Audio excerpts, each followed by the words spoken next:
The gentleman from Wisconsin, the gentleman yields back. The gentleman from Wisconsin is recognized for 5 minutes. Thank you, Chairman. Thank you, Director Patel, for being here today. I wanted to talk a little bit about the assassination of Charlie Kirk and the FBI's subsequent investigation. I know it's really sensitive, and you can make the call as to whether or not, obviously, it's something that you can respond to, but I think it's still fresh on many people's minds. I want to congratulate you and Utah law enforcement for the work you did in identifying the suspect and apprehending him. According to public reports, and I think this is what maybe it's, I still have questions about, and maybe the public does. According to public reports, the alleged shooter arrives on the Utah Valley University campus nearly 4 hours before the shooting. Was that your understanding? Is that kind of? I'll let the public reports reflect themselves. I don't have the exact timeline. Okay, so we don't have any idea kind of his prep or how he set up or how he utilized that time when he first showed up on campus? All of those are being currently investigated through our cell phone analysis and through our witness interviews, and the state of Utah has now announced charges seeking the death penalty against this suspect, so we're a little limited in what we can continue to say. Sure, I understand. And the suspect, like you referred to, is then captured on security footage jumping off the roof of the alleged shooting location, the Losey Center. Do we have any idea how the suspect got up on the roof in the first place?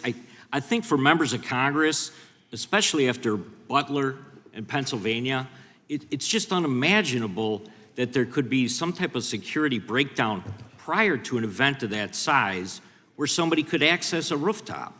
So not commenting on the case, but having gone to the crime scene and walked the steps that we believe were taken, the roof was actually readily accessible through an exterior stairwell, so anyone could have gotten on it.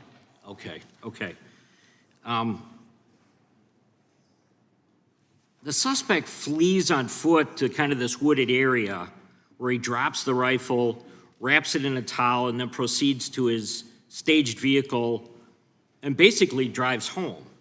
So do we have any idea what the towel was about? Was it used later to identify a place where the firearm was left, or do we? What we can tell you is the towel, there was a screwdriver found on the rooftop, which DNA was collected off of, and the towel was found wrapped around the firearm in question in a wooded area next to the campus. All have been processed for DNA. And then, according to the suspect's roommate, there were allegedly messages on instant messaging platforms, specifically Discord, suggesting the towel may have been used to identify that weapon's location. So the public reports have suggested that the shooter acted alone. Do we still believe that that's true? Do we have any idea as to whether or not those Discord messages led us to believe that the shooter may have had help in any way or assistance? I can only speak to the FBI's investigation, and our investigation is ongoing, and we are interviewing any of those individuals involved in that chat and other individuals in the area. Very good.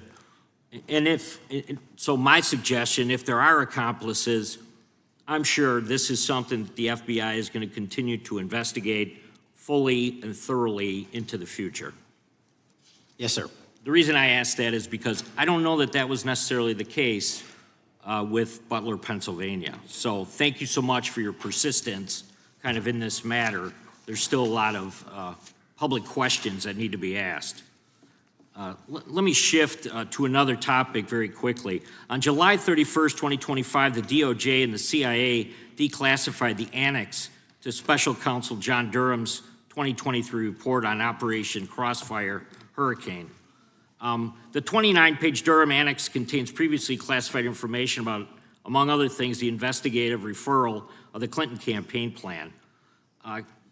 Why would somebody place documents in a burn bag related to this case? That case is very much ongoing, so I can't comment on the stylization of the evidence we're collecting. Can you comment at all on the Durham Annex as I described it? The Durham Annex, which has been publicly released thanks to the FBI's commitment to transparency, is one of the documents that's being utilized. And in general terms, speaking for a burn bag, sir, a burn bag is what you use to put classified documents into generally, because that is literally how you destroy them.